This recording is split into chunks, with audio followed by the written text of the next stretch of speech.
Na aula de hoje, a gente vai dar continuidade ao capítulo da aula anterior, falando um pouquinho sobre o liberalismo burguês e o movimento operário, tá? A continuação do capítulo só pegava o socialismo, mas aí eu acho importante a gente rever alguns conceitos antes de falarmos especificamente sobre o socialismo, ok? Então, vamos começar. Economia liberal. Lê para mim os tópicos da economia liberal, Ana Beatriz. Que página? Aqui que está na tela. Ah, é Economia Liberal, 1776. A Riqueza das Nações, escrita por Adam Smith. Estabelecia que o valor de um produto é dado pela quantidade de trabalho social gasto para produzi-lo. Bom, pessoal, vamos lá. A ideia do liberalismo econômico, ele surge a partir aí do Adam Smith, quando ele escreve A Riqueza das Nações, em 1776. Ele fazia parte daquele grupo de filósofos iluministas, e ele vai se pautar muito na questão econômica, tá? E de acordo com Adam Smith, o valor de um produto é dado pela quantidade de trabalho social gasto para produzir. Ou seja, o valor de um produto ele vai ser equivalente ao trabalho que dá para produzir. Então, aqueles produtos que você tem acesso mais fácil à matéria-prima, mecanismos para construção, eles vão ser mais baratos que aqueles produtos que você tem maior dificuldade de acessar a matéria-prima, que são aqueles produtos que demoram mais a ser feitos. Então, é equivalente ao trabalho que ele vai dar. Bom, liberalismo do Adam Smith. Cauã, você está com. Cauã Guimarães, você está com o microfone?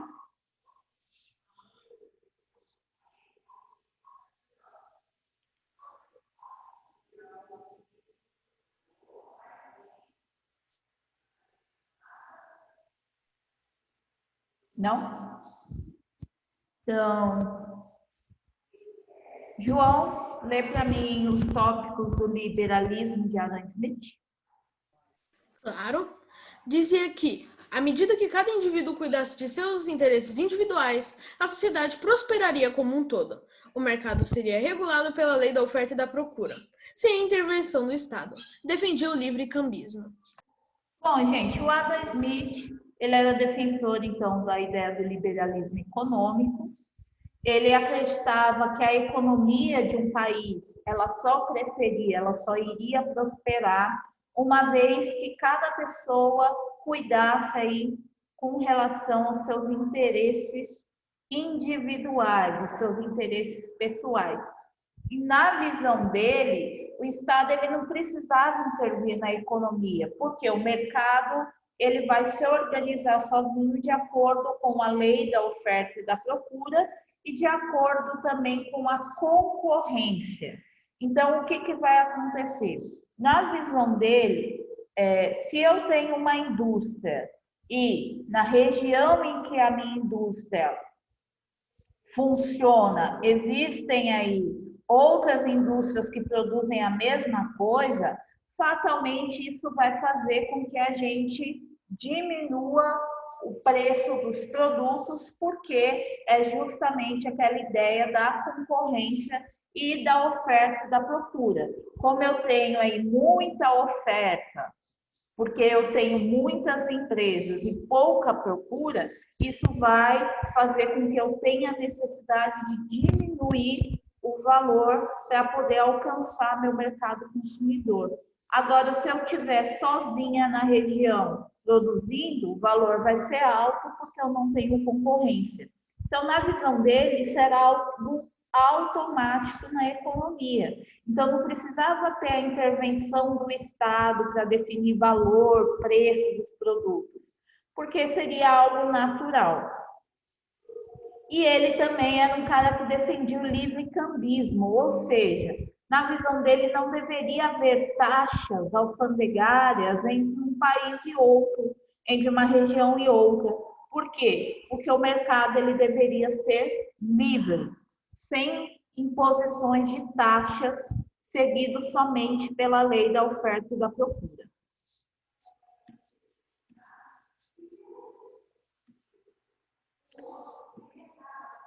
Júlia, lê para mim o Liberalismo do Thomas Malthus.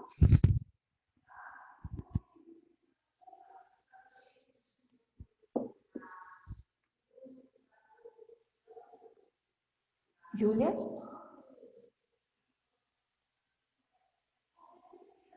Você está aí, Júlia?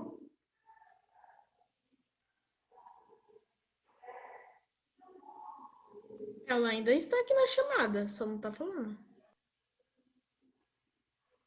Oi, Aniele, voltei, tinha ido beber água, desculpa. Que foi o que eu perdi? Aqui. Lê aqui para mim o Liberalismo do Thomas Malthus. Essa parte que está escrita aí ou página do livro? Na tela. Tá. Dizia que a população tendia a crescer mais rapidamente que a produção de bens de subsistência, levando a humanidade à fome permanente. Bom, gente, existiram outros pensadores além do Adam Smith que defenderam o liberalismo. Um deles foi o Thomas Malthus, tá? Ele foi além, ele defendia que essa ideia do liberalismo, ela teria um limite, que seria justamente a questão do crescimento da população. Então, na época que ele viveu, o desenvolvimento tecnológico não era tão rápido. E aí ele dizia que a população ela crescia mais rápida do que a produção de bens de consumo, principalmente aquela produção de subsistência, que era o necessário para as pessoas sobreviverem. E que isso, então, acabaria levando a humanidade à fome permanente, porque você teria um número maior de pessoas do que de fato de produção. E liberalismo do David Ricardo. Ricardo, lê para mim o David Ricardo. Legal, lá, leio. Fez distinção entre o custo do trabalho, salário e o produzido pelo trabalho. Concluiu que os operários estavam condenados à pobreza, pois seus salários sempre manteriam apenas sua sobrevivência. Os industriais teriam, a longo prazo, seus lucros diminuídos, pois o crescimento da população esgotaria e limitaria o solo, encarecendo os alimentos e provocando aumentos salariais. Bom, gente, o David Ricardo, ele era um liberalista e ele achava que os operários eles precisavam receber o suficiente para sobreviver, tá? E aí ele vai fazer essa separação entre o que seria o custo do trabalho e o valor produzido pelo trabalho. E começa a notar aí a separação de que o trabalhador ele produz muito mais do que ele realmente recebe. E aí, na visão dele, de acordo com esse sistema, os operários eles estariam condenados à pobreza, porque os salários eles eram sempre o suficiente para eles sobreviverem. Então, o salário seria o básico para eles poderem se alimentar, ter uma moradia básica para poder sobreviver. E, na visão dele, puxando aí o Thomas, ele vai falar que as indústrias, em longo prazo, elas teriam seu lucro diminuído. Por quê? Com o aumento da população, você esgotaria mais os recursos naturais que são necessários para a produção industrial. Isso iria encarecer o alimento e causaria o aumento de salário para os trabalhadores, uma vez que o alimento é uma fonte necessária para a sobrevivência desses trabalhadores. Então, se eles recebem o necessário para sobreviver, o alimento aumentando, automaticamente o salário dos trabalhadores deveriam aumentar. Isso na teoria. Bom, gente, e aí o que acontece? Após o processo da Revolução Industrial, da Revolução Francesa, a gente tem a implantação do que seria o capitalismo inspirado nessas ideias liberais, tá?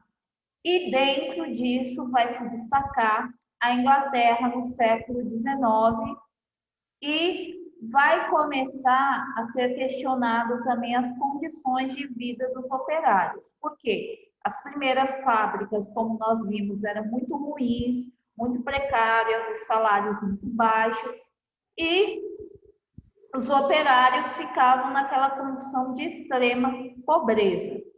E dentro deste sistema de exploração da classe trabalhadora, a gente tem os primeiros movimentos organizados pelos trabalhadores, que é o ludismo,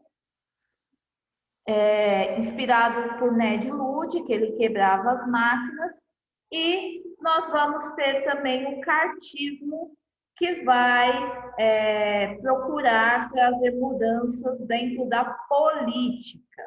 Tá? Então, no caso do cartismo, eles fizeram uma carta ao parlamento inglês, exigindo aí o sufrágio universal, a igualdade dos direitos eleitorais, a supressão do censo, eleições anuais, voto secreto, pagamentos aos deputados do parlamento. Por quê? Porque os operários queriam ter acesso à política a fim de melhorar a sua condição dentro da indústria.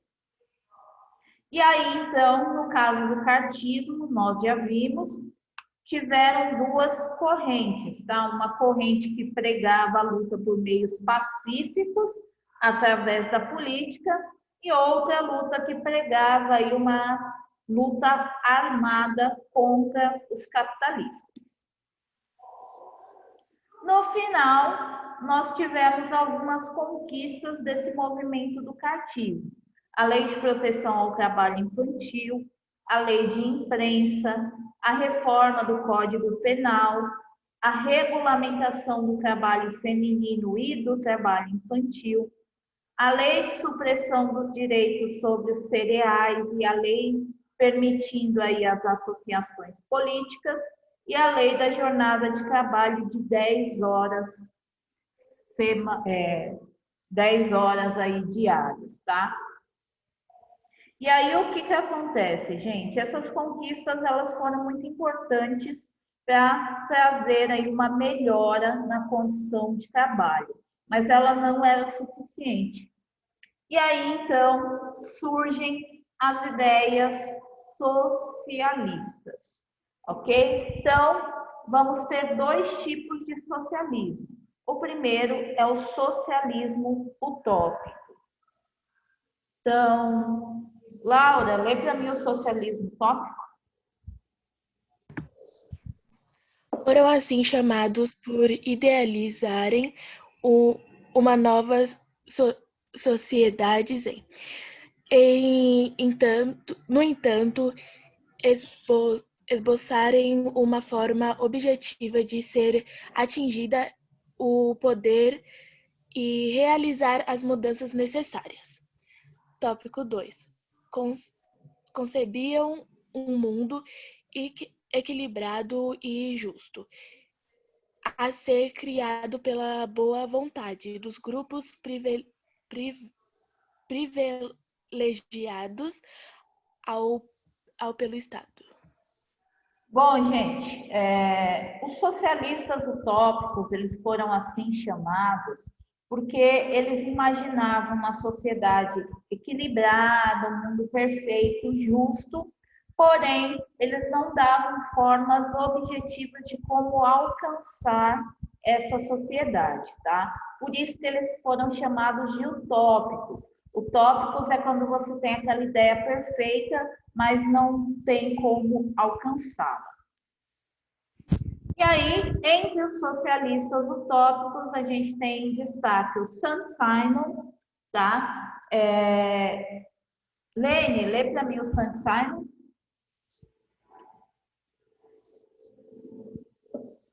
Considerava a produção de riqueza como a principal missão da sociedade. Obras Carta de um Habitante de Gênebra propôs uma sociedade sem exploração econômica de um grupo por outro.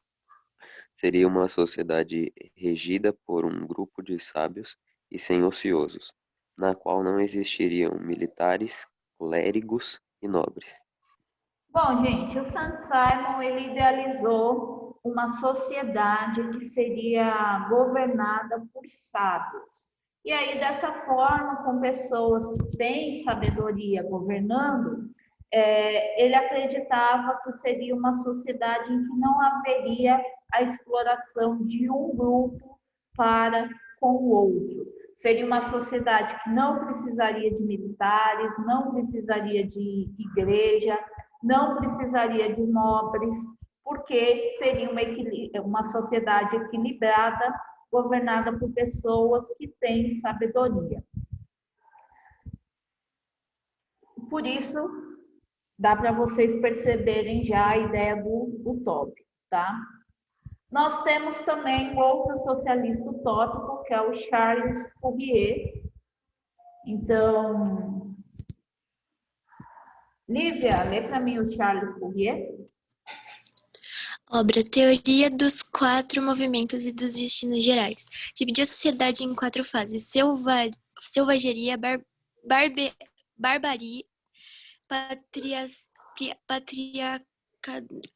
civilização. A harmonia universal poderia ser alcançada e reorganizada a sociedade em pequenas unidades autossustentadas, nas quais as pessoas compartilham o trabalho e a riqueza. Foi o primeiro a proclamar o grau de emancipação da mulher na medida emancipação da própria sociedade. Bom, gente, o Charles Fourier, ele criou a teoria dos 4 movimentos e dos destinos gerais. Então, ele fala que toda a sociedade ela passa por essas 4 fases: da selvageria, da barbárie, a fase do patriarcado, que você tem a dominação dos homens dentro das decisões da sociedade, e da fase da civilização, que seria, então, a fase ideal, tá? Ele acreditava que a sociedade ela podia receber aí uma harmonia a partir do momento em que ela fosse organizada em pequenas unidades. Então, a ideia era formar sociedades pequenas que fossem autossustentadas. E aí, todo mundo que fazia parte dessa sociedade compartilharia a riqueza de acordo com o trabalho.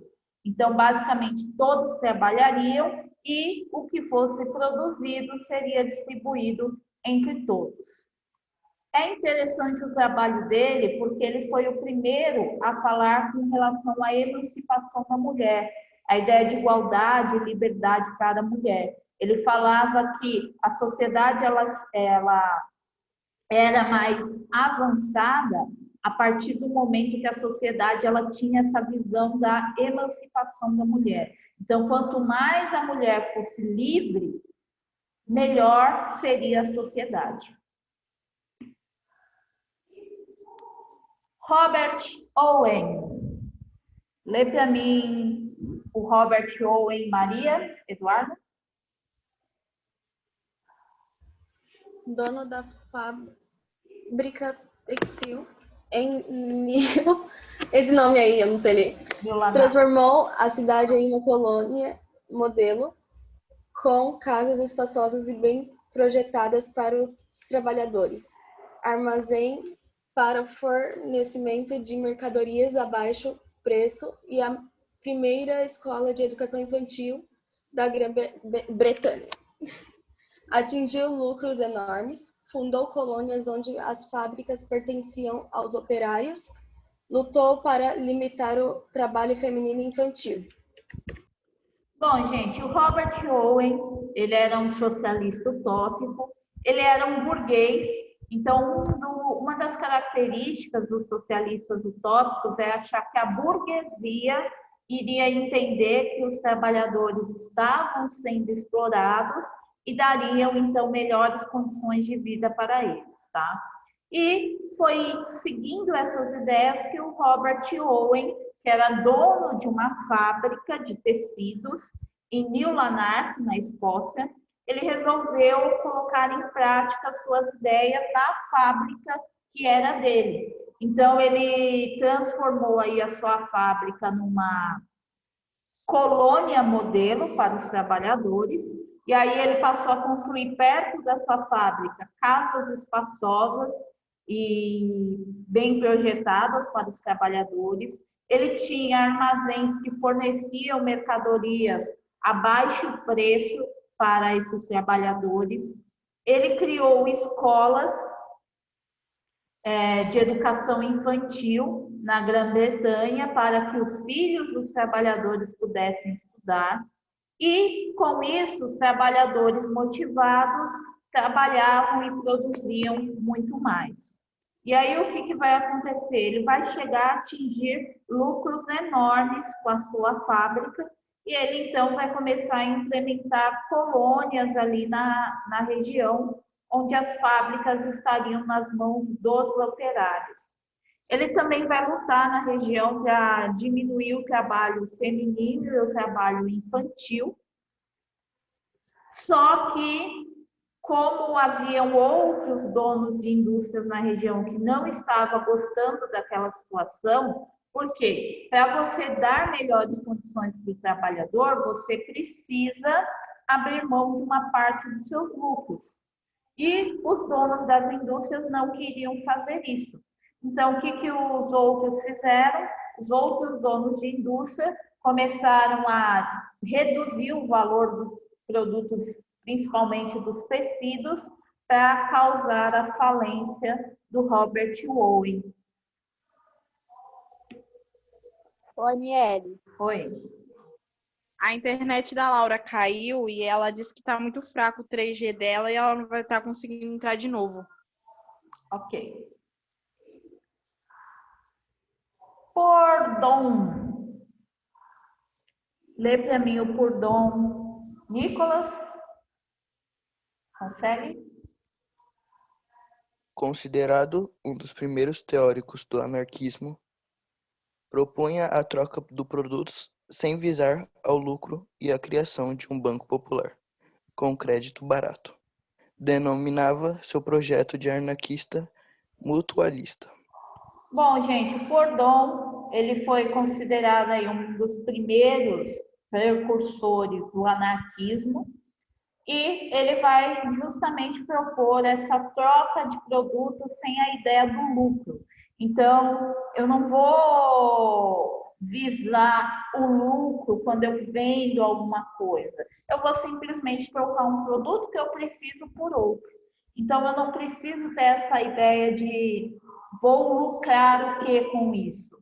E sim, uma questão de necessidade entre os grupos.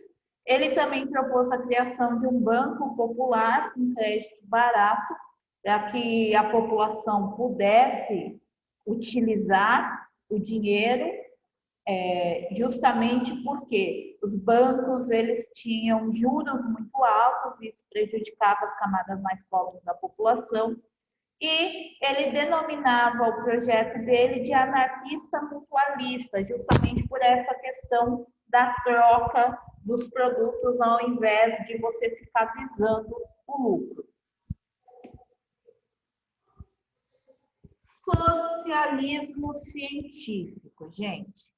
O socialismo científico, ele foi desenvolvido por Karl Marx e Friedrich Engels, tá?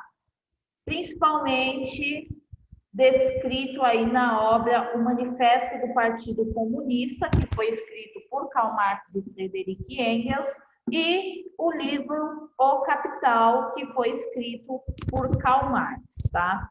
Então, eles que vão começar a pautar um objetivo para o socialismo. Então, eles são chamados de socialistas científicos porque eles vão dar um caminho para implementar a sociedade socialista. O Karl Marx e o Friedrich Engels, eles vão fazer uma análise histórica de toda a sociedade e vão aprofundar os seus estudos sobre o capitalismo. E eles vão começar a perceber o quê? Que a história da humanidade, ela sempre está pautada no materialismo histórico dialético. Então, você sempre tem disputa, um bem material, pode ser terras, pode ser dinheiro, pode ser prestígio, mas a ideia é sempre um bem material. Seria o quê? As pessoas que detêm os meios de produção, elas acabam sendo mais fortes, mais influentes na sociedade. Então, se a gente pegar na antiguidade, o que era valorizado?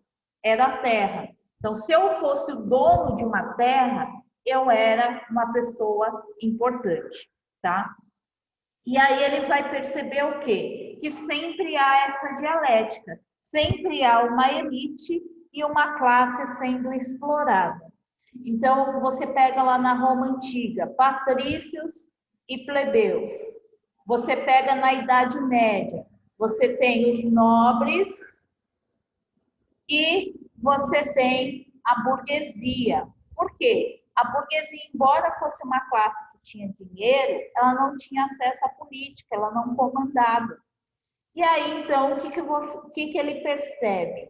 Que as coisas só mudam quando a classe que está sendo oprimida faz uma revolução e tira a classe opressora do poder, que foi o que aconteceu na Revolução Francesa. Os burgueses tiraram os nobres do poder e assumiram o comando da sociedade. E a partir daí, aquela classe que era oprimida, que se tornou a elite, ela passa a oprimir uma nova classe. E aí, ao analisar isso, forma-se, então, a ideia do capitalismo. No capitalismo, a gente tem como classe opressora a burguesia e a classe oprimida, o proletariado. Como que eles definiram isso? Através da mais-valia, que o operário, ele nunca recebe realmente pelo que ele trabalha. Então, por exemplo, o João trabalha na minha fábrica. Ele produz em um mês de trabalho, ele chega a produzir R$10.000 para a minha fábrica. E aí, desses R$10.000, eu vou descontar, eu gasto com matéria-prima, 2.000. Então, ele produz de lucro, sozinho, somente ele, para a minha fábrica, R$8.000. Só que o salário dele é de 1.000. Ele não recebe nem um terço do que ele produz. Ele trabalha um mês inteiro, mas em uma semana ele consegue o dinheiro que se refere ao salário dele. Então, é essa exploração que o Karl Marx aponta, que justamente as indústrias, elas exploram excessivamente o trabalhador, sem que haja essa necessidade. E aí, então, Karl Marx e o Friedrich Engels vai falar que os trabalhadores, eles precisam se reconhecer como uma classe que está sendo explorada, se organizar, fazer uma revolução para tirar a burguesia do poder e implantar o socialismo, que seria uma ditadura imposta por trabalhadores. E aí, após essa ditadura ser imposta e a sociedade tiver um equilíbrio maior, é que seria implantado, então, o comunismo, que na ideia dele, o comunismo seria pegar as coisas boas do capitalismo, a ideia de igualdade do socialismo e juntar dentro de uma só sociedade. Isso, gente, na teoria, tá? Na prática, o ano que vem vocês vão ver que as sociedades utilizaram essas ideias de forma diferente.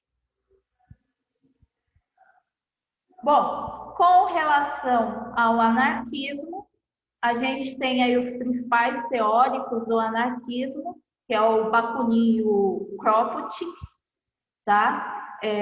Os anarquistas, eles acreditam que para a sociedade ser perfeita, ela não pode ter um Estado. Na visão deles, o Estado sempre vai privilegiar uma elite, sempre vai privilegiar uma classe. E é a principal quebra de amizade entre esses pensadores e o Karl Marx, porque o Karl Marx defende a ideia de um Estado feito pelos trabalhadores. Eles falam que não, que se os trabalhadores tomarem o poder, eles vão começar a explorar uma nova classe social. Então, para eles, o Estado deveria ser eliminado, assim como a ideia da propriedade privada. Então, os anarquistas, eles defendiam a ideia de que a sociedade ela deveria se organizar em pequenas comunidades que seriam autoabastecidas, ou seja, autossustentáveis, sem que houvesse fins lucrativos. Então, você não precisa de dinheiro. Você vive em sociedades pequenas e você produz o que é necessário dentro daquela sociedade, tá? Essa é a ideia do anarquismo. Enquanto houver o Estado controlando o ser humano, vai haver a exploração de um grupo para com o outro. Bom, gente, e aí, então, inspirados nessas ideias, a gente vai ter a chamada Comuna de Paris. Então, lembra que a gente falou nas aulas passadas que a gente tem as revoltas liberais? Pois bem, as revoltas liberais começaram com a burguesia, tá? Só que a partir do momento que a gente tem o desenvolvimento das ideias socialistas, os trabalhadores, os operários começam também a lutar pelos seus interesses. E aí começa a ocorrer alguns conflitos na França. Então, lê para mim esses tópicos, Rafael. O povo não aceitava a derrota para os prussianos, e a instabilidade política começou a ganhar força. Temendo perder o controle, a burguesia convocou eleições para a Assembleia Nacional. Os deputados eleitos foram conservadores, donos de terras.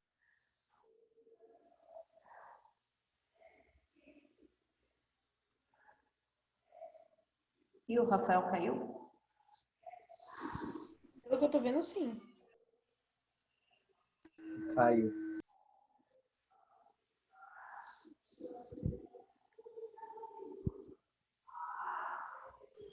Desculpa, a internet tá caindo. Donos de terras? Eu tava onde? Donos de terras produtivas, último tópico. Ok. Então a sede do governo foi tirada de Paris, levada para Versalhes. Bom, gente, o que vai acontecer? A França, ela estava vivendo um período de instabilidade e ocorreu, então, a Guerra Franco-Prussiana, no qual a França ela foi derrotada.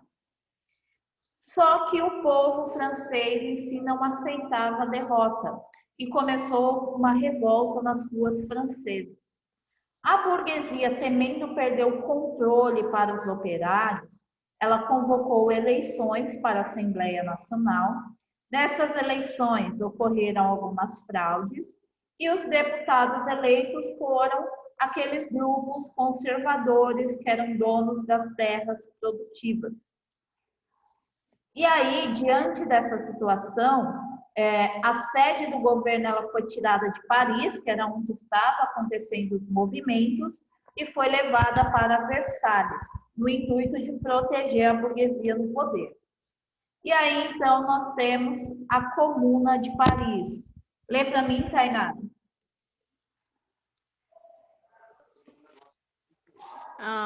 Comuna de Paris, revoltada com a derrota na guerra e com a continuidade das propriedades nas mãos dos conservadores, os trabalhadores instalaram um governo proletário socialista. Foi eleito um conselho com representantes de várias tendências políticas do socialismo e com republicanos. Bom, gente, o que vai acontecer? Os trabalhadores revoltados com a questão da Guerra Franco-Prussiana e com as eleições, eles vão, então, fazer vários movimentos e vão tomar a cidade de Paris. E nessa cidade eles vão instalar, então, um governo proletário, feito por trabalhadores, e socialista. E para que esse governo funcionasse, eles instalaram um conselho com representantes e ideias tanto socialistas quanto republicanas.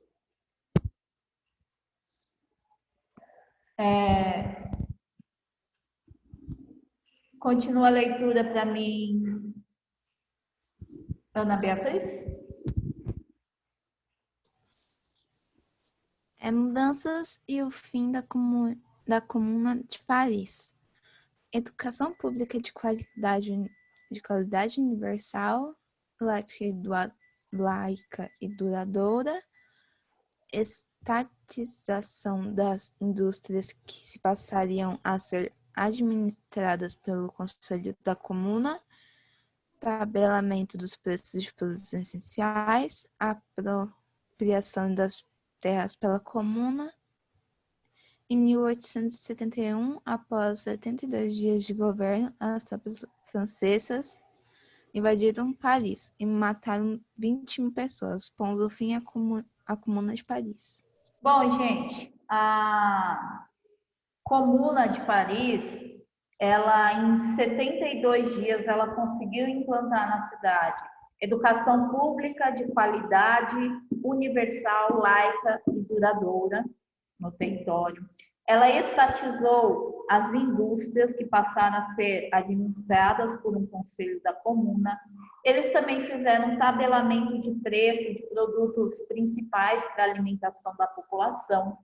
Eles fizeram a apropriação das terras, que seria uma espécie de reforma agrária, tá? Então, eles conseguiram fazer bastante coisas, porém, em 1871, depois aí desses 72 dias de governo, as tropas francesas conseguiram invadir a cidade de Paris e mataram 20.000 pessoas que estavam fazendo parte da comuna, tá? E aí a comuna acabou tendo um fim.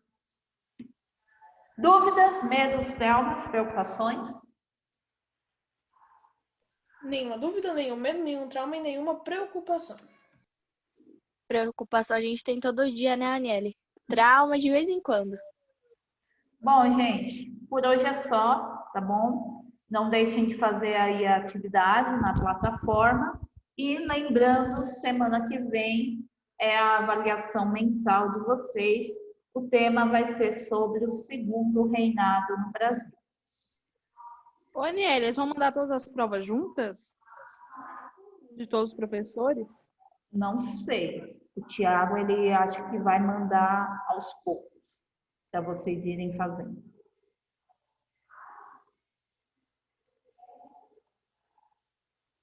Então, pode ser que vocês recebam até alguma prova amanhã.